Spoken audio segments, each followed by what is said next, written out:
What's up, guys? Coach Vassar. Thank you for joining me with OTF Audio Daily Beats. As always, I appreciate you for tuning in, especially if you're new to these. If you find any value in them, let me know. Information is in the description to support me. If you have any feedback, give me that heads up. Shoot me a message, leave a comment, whatever your heart desires. If I can improve in some way to make this better for you, give me that heads up. We're breaking down Wednesday, April 2nd. This will later on repeat in the month on Friday, April 18th. We're gonna see some endurance on the treads, some strength-based rowing, and power on the weight floor. As always, we'll break down the 2G, break down the 3G, and then get you on out of here. So for key concepts today, treadmills, we have one 23-minute tread block. It's all about speed surges. You have 5 identical rounds, with each round alternating between push, base. The twist is before the base, you challenge your push with a 15-second speed surge. On the rower, there's only one block on the rower today where you keep your stroke rate low, but your power high. And then on the floor, we're gonna see 2 blocks. Each block follows the same pattern: push, pull, rest, power. All right, so we're looking at the treadmills here. Like they said, there's 5 rounds. You have a 2-minute and 30-second push followed by a 90-second base. Now I say 2.5 minutes, but when you look at the template, it actually says 2:15. And then they do a 15-second speed surge. So really think about it in the big picture: 2.5 minutes, the final 15 though, add 0.1 or more, and then we take it right back down to base. Now the goal today is we're gonna maintain the push no matter what, and then maintain or increase how much they surge by each round. And then make sure they find active recovery during their base. So this might be an opportunity for people to actually adjust and lower their base, so that way they could see the heart rate trend downward, or even just breathe again and find what feels like active recovery. So even if the heart rate response doesn't show it, especially in rounds 4 and 5, they're at least breathing normally. Maybe they're singing along with the music if you got a great playlist, so on and so forth. So as we go a little bit more into the details here, for this 2-minute and 30-second push, power walkers, they're gonna start about 4% incline or greater. Joggers and runners, I'd put them right around 1, maybe 1.5 at most over their base. Bikes and striders, they're looking to hold a push gear, so I would go around 3 gears over the base, and then they'll hold that for 2 minutes and 15 seconds. And then power walkers, joggers, runners, add 0.1 or more, but it should stay within the range of uncomfortable. If it feels very uncomfortable, it was too much of a jump up. Now, people on the bikes and striders, we want them to actually increase their RPMs for those 15 seconds. If they could go over 100 RPMs though, maybe they should have held a slightly higher gear during that push. So that's a great conversation to have with them off mic after that first round or two and see how they do. After 2.5 minutes, they then do a 90-second base. And that's it, nice and simple. I mean, there's nothing too convoluted about this one. Really, it's gonna come down to understanding heart rate response as well as accumulative fatigue over time. They do draw attention to this in the daily beat, like on rounds 1, 2, and 3. 90 seconds of base is lots of time. We should see heart rate, up, ebb and flow. So if they look at their performance summary, they should see that slight dip over time. But rounds 4, round 5, it might not dip anymore. If anything, it might like level out, and that's about it. So if that happens, that's that conversation to be like, hey, when we do this again on the 18th, let's try to lower that base so we can get that heart rate to come down, even if it's only by a couple beats per minute compared to where you were at the end of that push. After 5 rounds, they will then have a bonus round where it's the 2-minute and 15-second push into a 45-second all out. So after 20 minutes of pushes and bases, we're then asking them to do a 3-minute tough effort. Yikes. Anyways, set them up for success, maintain their push, and then the all out at this point is gonna be more based off of effort or feeling compared to the actual intensity. So it might actually be like another speed surge that they just hold on to for 45 seconds instead of 15. Otherwise, power walkers, 10% or greater. Joggers, runners, 2 over that base speed. Bikes and striders, aim for 6 gears over base. And that's their 23-minute tread block. On the weight floor, we're gonna see 3 blocks. 6.5 minutes, 90-second transition, another 6.5 minutes, 90-second transition, and then a 7-minute block to finish it up. Blocks 1 and 3 are the weight floor, and then in the middle is the row block, which will be done over at the rower. So they mentioned like this is like a floor sandwich, floor, rower, floor. Blocks, I'll talk about the floor block first to keep it simple because they're gonna follow a very similar format. You're gonna have 2 movements back to back, push, pull, rest. A little bit more on the strength endurance side because you are doing double-digit reps. You're gonna be doing 10 reps for both movements. So I would aim for more of a moderate weight choice than heavy. We're gonna see close grip chest press on an incline, followed by the seated low row for 10 reps. Since we're kind of recruiting similar muscle groups in terms of push-pull mechanics, between the chest and then like the upper back, they will probably use around the same weight for these 2 exercises. I say around because once again, everyone is gonna be a little bit different.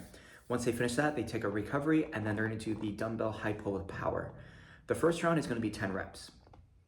When they repeat everything, the back-to-back is still 10, but the high pull with power is now 8 reps. The idea is we wanna be more explosive. Okay, knowing that they have 10 reps that first round, maybe not as power generated focused, but as we do 8 and then eventually 6 reps, very explosive, similar to like a hip hinge swing where a lot of drive from the hips, the glutes, and the core. If they complete the 3rd round, they're just gonna repeat the 3rd round. So they'll do 10, 10, rest 6 until you call time. In all honesty, a very high rep count between the chest press, the low row, and that recovery. For most people, that's gonna take around 2 to 2.5 minutes per round if they do an appropriate weight. So the likelihood of most people getting through and get into the bonus is kind of low, but there is that potential for people to go way too light and just fly through it.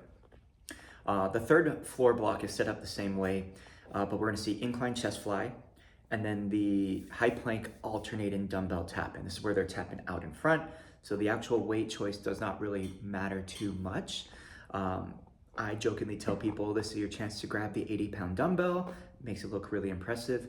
But funny enough, the 80-pound dumbbell versus like a 30-pound dumbbell does make a difference because when they are placed in a vertical position, the 80-pound dumbbell is slightly higher, which means they have to reach up higher to get to it. They might not have that shoulder range of motion for that. So that is, a thing to be aware of. A lower weight, a lower target, it is going to be easier compared to a higher weight or a higher target. Now, of course, if they're not able to go forward with that, think about the movements themselves. The chest fly, we're coming out. So they could go into like a side plank or a high plank into like a side reach, working on keeping those hips stable. So they're still getting that retraction of the shoulder blades, almost like a reverse fly, just unweighted. And then they're gonna have that all paired up with the skier swing.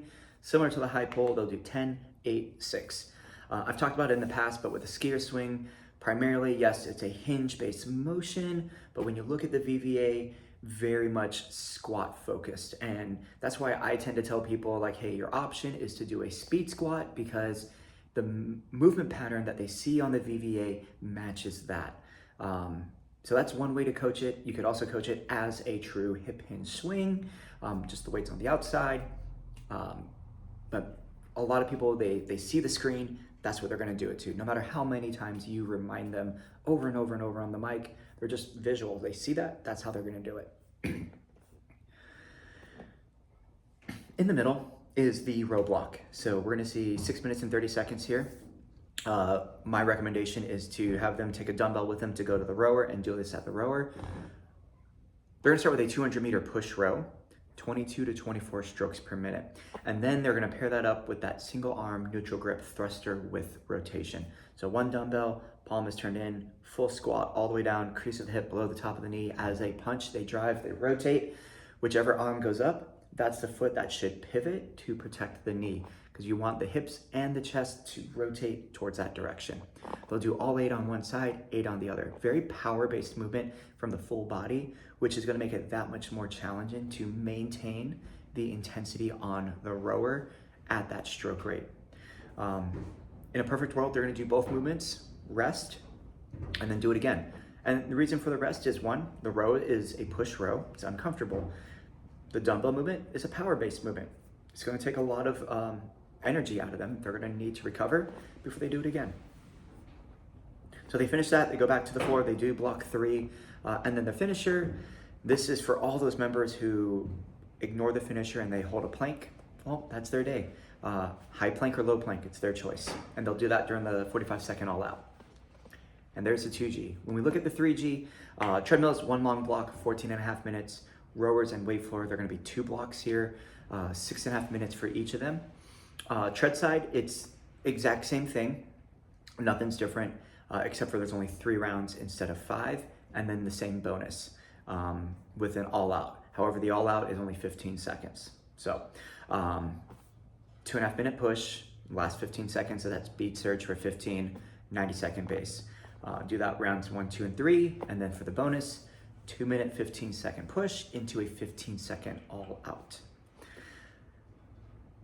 Personally, with a 15-second all out, if they power walk, cue them to bring their incline up about 10 seconds out from that. So at the 2:05 mark on your stopwatch, if you stop, power walkers, take your incline up now. Joggers and runners, get ready to add that speed. 3, 2, 1, 15-second all out. Because by that point, incline is up at that 10% or greater.